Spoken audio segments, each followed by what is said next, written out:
को मुस्लिम देशों ने धोखा दिया है। क्या ईरान का यह हाल ना होता अगर ईरान के पड़ोसी मुस्लिम देशों ने अमेरिका इजराइल का साथ ना दिया होता?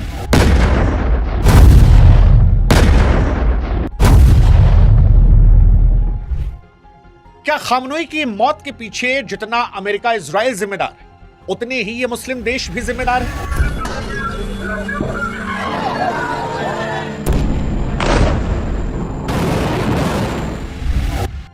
और क्या खामनोई की मौत के बाद जब इन तमाम मुस्लिम देशों की आवाम जो है वो खुलकर इजराइल अमेरिका का विरोध कर रही है, तब भी ये मुस्लिम देश के जो आका हैं वो क्यों ईरान के खिलाफ है?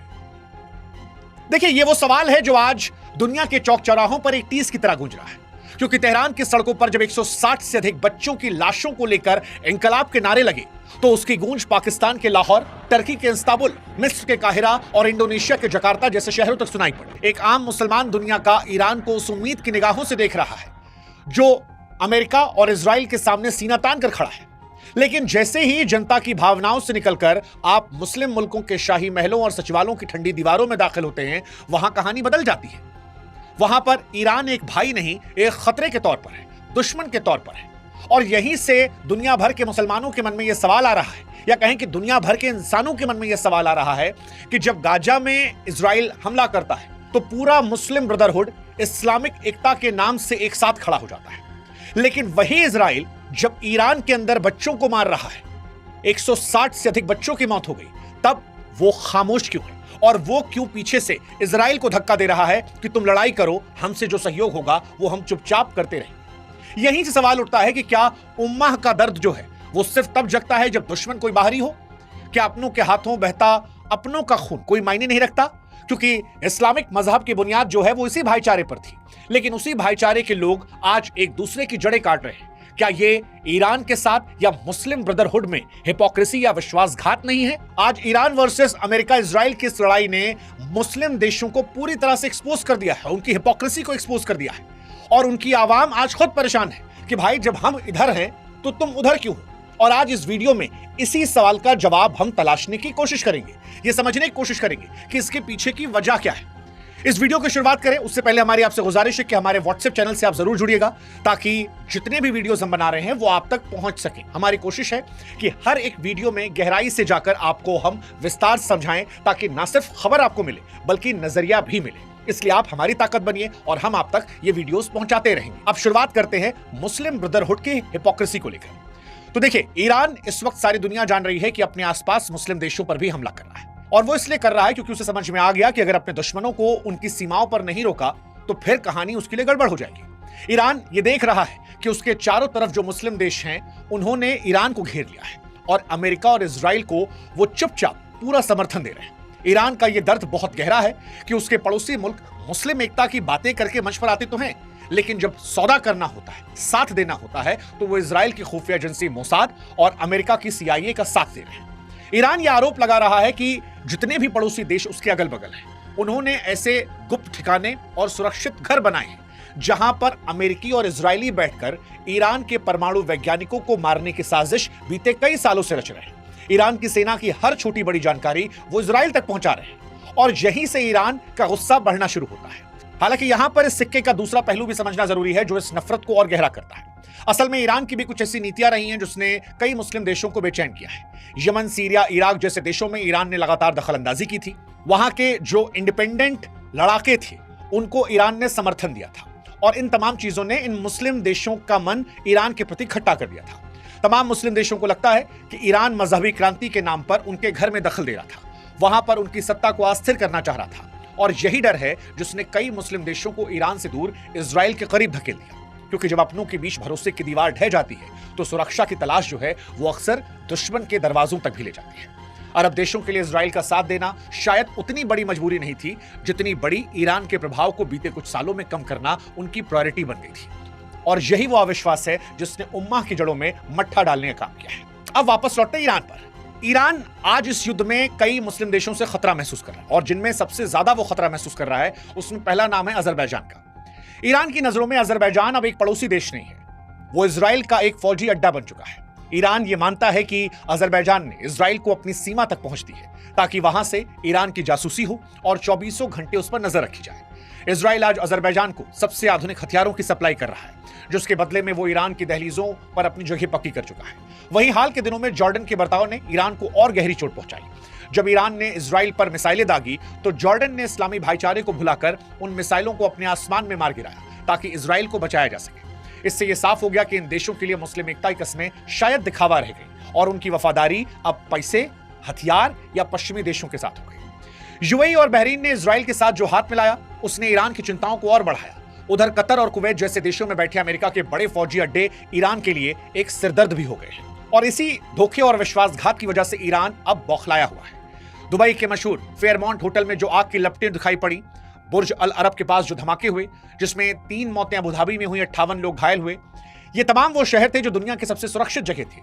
लेकिन आज ईरान वहां पर अटैक कर रहा है। ईरान की तरफ से यह दावा किया जा रहा है कि उसने दुबई के होटल में इसलिए अटैक किया क्योंकि वहां पर अमेरिकी फौज छिपी थी। वो अपने अड्डों से निकलकर होटल्स में छुप गई थी क्योंकि होटल्स में अटैक नहीं होगा। ये ईरान का वर्जन है। इसके अलावा यूएई और बहरीन में अमेजॉन के डेटा सेंटर्स का तबाह होना भी दिखाता है कि हमले अब सिर्फ फौज पर नहीं बल्कि देशों की डिजिटल अर्थव्यवस्था और कारोबारी कमर तोड़ने के लिए है। और इन सब के बीच में जो विडंबना है वो ये कि मुस्लिम देश जिसमें सऊदी अरब, यूएई, कतर, जॉर्डन, इन सब ने अमेरिका के साथ मिलकर एक साझा बयान जारी किया कि ईरान के इन हमलों को वो अंधाधुंध और लापरवाह बता रहे हैं। यानी ये मुल्क जो है ये खुलकर अमेरिका और इजराइल का साथ दे रहे हैं और ईरान पर सवाल उठा रहे हैं। अब सवाल है कि ये क्यों है, क्योंकि ये सवाल आपके मन में आना चाहिए, ऐसा वजह क्या है। तो देखिए, ईरान और बाकी अरब देशों के बीच इस नफरत और दूरी की एक बड़ी वजह 1979 की वो मशहूर ईरानी क्रांति है जिसने पूरे मध्य पूर्व के सुल्तानों और राजाओं की रातों की नींद उड़ाई थी। वो क्रांति सिर्फ सरकार का बदलना नहीं थी बल्कि एक ऐसी सोच की शुरुआत थी जिसने राजाओं के शासन, उनके शाही ठाट बाट को इस्लाम के उसूलों के खिलाफ बता दिया। अयतुल्लाह खुमैनी के इस मॉडल ने सऊदी अरब और यूएई जैसे देशों के शासकों को डरावना एहसास कराया कि यदि ईरान की ये इंकलाबी सोच उनके मुल्कों की जनता तक पहुंची तो उनकी सदियों पुरानी गद्दी और बादशाहत एक पल में छिन जाएगी। इसी डर से इन मुल्कों को इस बात के लिए मजबूर होना पड़ा कि वे ईरान को दुनिया के सामने एक दुश्मन और खतरे के तौर पर पेश करें। उन्होंने अपनी सत्ता बचाने के लिए धर्म का सहारा लिया और भोली भाली जनता को समझाना शुरू किया कि ईरान का रास्ता असली नहीं है। उन्होंने अरब बनाम फारस की पुरानी जंग को फिर से हवा दी ताकि लोग ईरान के साथ, उसकी सोच के साथ जुड़ाव महसूस ना कर सके। मुस्लिम देशों की ईरान से गद्दारी के पीछे एक वजह शिया सुन्नी का झगड़ा भी है। शिया और सुन्नी के बीच पुराने मतभेदों को आज के दौर की गंदी राजनीति ने एक ऐसे गहरे जख्म बदला है जो भरता नहीं दिख रहा। ईरान जहां पूरी दुनिया में शिया मुसलमानों का केंद्र और रक्षक बनकर उभरा, तो वहीं सऊदी अरब और तुर्की खुद को सुन्नी दुनिया का खलीफा या लीडर साबित करने की होड़ में लगे हैं। आज मुस्लिम देशों का सबसे बड़ा संगठन ओआईसी भी इसी खेमेबाजी की भेंट चढ़ चुका है। यहां मंचों पर तो एकता की बातें होती हैं, लेकिन अंदरूनी तौर पर ईरान को भाई मानने के बजाय उसे सबसे बड़ा प्रतिद्वंदी और दुश्मन समझा जाता है। हैरानी यह है कि यह मुस्लिम मुल्क उन मिसाइलों से डर रहे हैं जिन पर खुद कलमा लिखा है और उसी काल्पनिक डर की वजह से वे उन ताकतों की शरणों में बैठे हैं जिन्हें वे पूरी दुनिया के सामने अपनी सबसे बड़ा वैचारिक दुश्मन बताते हैं। ये लीडर बनने की ऐसी अंधी दौड़ है जहां हर कोई पूरी मुस्लिम दुनिया पर राज करना चाहता है। इजराइल अमेरिका वर्सेस ईरान की लड़ाई में आज हालात इस खतरनाक मोड़ तक पहुंच गए हैं कि इजराइल के प्रधानमंत्री खुलेआम दुनिया के सामने एक ऐसा नक्शा दिखाते हैं जिसमें फिलिस्तीन का नामो निशान तक नहीं है। और यहां हैरानी इस बात की कि इस नक्शे पर उन शक्तिशाली मुस्लिम देशों को कोई आपत्ति नहीं जो कल तक मंचों से ईरान को अपना भाई और फिलिस्तीन को अपना दिल कहते थे। इजराइल को अरब देशों के साथ जोड़ने वाला नया व्यापारिक रास्ता असल में ईरान को कमजोर और तबाह करने के लिए बनाया गया। इन खाड़ी देशों ने शायद मन ही मन ये मान लिया कि ईरान का कमजोर होना, उसकी तबाही उनकी तरक्की और सुरक्षा के लिए जरूरी है। इसीलिए इजराइल के साथ मिलकर एक नया मिडिल ईस्ट बनाना चाहते हैं जहां ईरान का कोई प्रभाव ना रहे। और इसी वजह से आज दुनिया में तमाम लोग ये पूछ रहे हैं कि क्या ये पैसा, ये अपना हित सोचना मुस्लिम ब्रदरहुड की हिपोक्रेसी को एक्सपोज कर रहा है। देखिए, ईरान वर्सेस अमेरिका इजराइल की लड़ाई के बीच जब दुबई और अबू धाबी की आसमान छूती इमारतों के बीच मिसाइल टकराती है, धुएं के निशान बनते हैं, तो वहां की जनता भी इसे अपनी नजरों से देख रही है। आज दुनिया भर के तमाम मुस्लिम देशों में जनता यह देख रही है कि उनके शासक अमेरिका इजराइल के साथ खड़े हैं। ये वही जनता है जो कल तक गाजा को लेकर इजराइल को दिन रात कोस रही थी, लेकिन अब वो ये समझ रही है कि इजराइल के पीछे मुस्लिम मुल्क खड़े हैं, जबकि हमले उनके अपने घरों और बच्चों के करीब हो रहे हैं। पाकिस्तान, मिस्र, जॉर्डन, यहां तक कि सऊदी अरब की गलियों में भी लोग अपने हुक्मरानों के इस दोहरे रवैये और उम्मह के नाम पर किए जा रहे सौदे को गौर से देख रहे हैं। जब ईरान का कोई बड़ा जनरल मारा जाता है या इजराइल के खिलाफ अकेला मोर्चा खुलता है, तो इन देशों की आम आवाम में एक सहानुभूति की लहर दिखाई पड़ रही है, गुस्सा भी दिखाई पड़ रहा है। जनता देख रही है कि इन मुस्लिम देशों के राजा और सुल्तान अपनी कुर्सी, व्यापारिक संबंध बचाने के लिए अपने ही लोगों की मजहबी भावनाओं को चल रहे हैं। यह खामोश गुस्सा एक सुलगते हुए ज्वालामुखी की तरह है जो कभी भी सड़कों पर निकल सकता है। हालांकि हकीकत तो यही है कि ईरान को उसके खुले दुश्मनों ने उतना नुकसान नहीं पहुंचाया जितना उसके अपनों के स्वार्थ और लालच ने उसे गहरे जख्म दिए। अगर मुस्लिम देशों की ये बेरुखी और गद्दारी इसी तरह जारी रही तो आगे आने वाला वक्त सिर्फ ईरान के लिए नहीं बल्कि मुस्लिम ब्रदरहुड के लिए हार का सबब हो सकता है। घर की दीवारें गिर रही, दुश्मन उनका दरवाजे पर खड़ा है, फिर भी मुस्लिम देशों के जो राजा हैं वो महलों में बैठकर तमाशा देख रहे हैं, क्योंकि उनका अपना नफा नुकसान जो है वो सीधे तौर पर उनकी प्राथमिकता बन चुका है।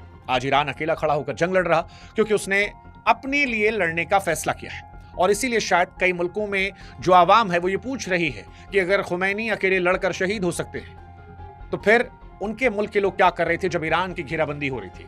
वो जो मक्का मदीना के रखवाले हैं और मुस्लिम ब्रदरहुड का खलीफा बन रहे हैं वो कहां थे। दुश्मन की तलवार और उसका शोर फिर भी बर्दाश्त आता है क्योंकि उससे लड़ना मुमकिन है, पर मुस्लिम ब्रदरहुड में आज उनकी स्ट्रेटजी और गहरी चुप्पी ये सवाल पैदा करती है कि क्या मजहब से बड़ा अपना हित है, और यही हिपोक्रेसी मुस्लिम ब्रदरहुड को आज दुनिया के सामने एक्सपोज करती है। सवाल हमारा भी आपसे है कि क्या आपको लगता है कि ईरान का जो नुकसान अमेरिका इजराइल ने किया उससे कहीं ज्यादा नुकसान उन तमाम मुस्लिम देशों ने किया? क्योंकि अगर ये मुस्लिम देश ईरान के साथ खड़े होते तो शायद अमेरिका इजराइल की इतनी हिम्मत नहीं होती, लेकिन सारे मुस्लिम देशों को चाहिए पैसा, पैसा, धंधा, और पैसा और धंधा के आगे वही जो आप समझ गए। आप कमेंट सेक्शन में लिख सकते हैं। जाते आते फिर गुजारिश यही, व्हाट्सएप चैनल जुड़िएगा। कोई और विषय जिस पर आप विस्तार से ईरान वर्सेस इजराइल अमेरिका युद्ध में सुनना चाहते हैं उसे कमेंट सेक्शन में लिख दीजिएगा। हम आपके रिव्यूज को पढ़ते हैं। इस वीडियो पर आपकी क्या सोच है उसे भी कमेंट सेक्शन में लिखिएगा। फिलहाल देखते हैं युद्ध कहां तक जाता है। क्या यह इंसानियत का अंत करता है या ईरान का? ईरान लड़ रहा है, कब तक लड़ पाएगा ये देखने वाली बात होगी। फिलहाल दुनिया में जो कुछ हो रहा है वो दुनिया के लिए अच्छा नहीं है, क्योंकि आज भले ही लोग बटे हुए हैं लेकिन कल को इस पूरे युद्ध का असर सबके पेट पर होगा, हमारे भी, आपके भी, और ये बहुत दिन दूर नहीं है। हफ्ते 2 हफ्ते में इसका असर हमारी जेब, हमारे पेट और हमारे मुल्क पर भी दिखना शुरू हो जाएगा। भारत का इसमें क्या स्टैंड होना चाहिए ये भी अपने अपने सवाल है।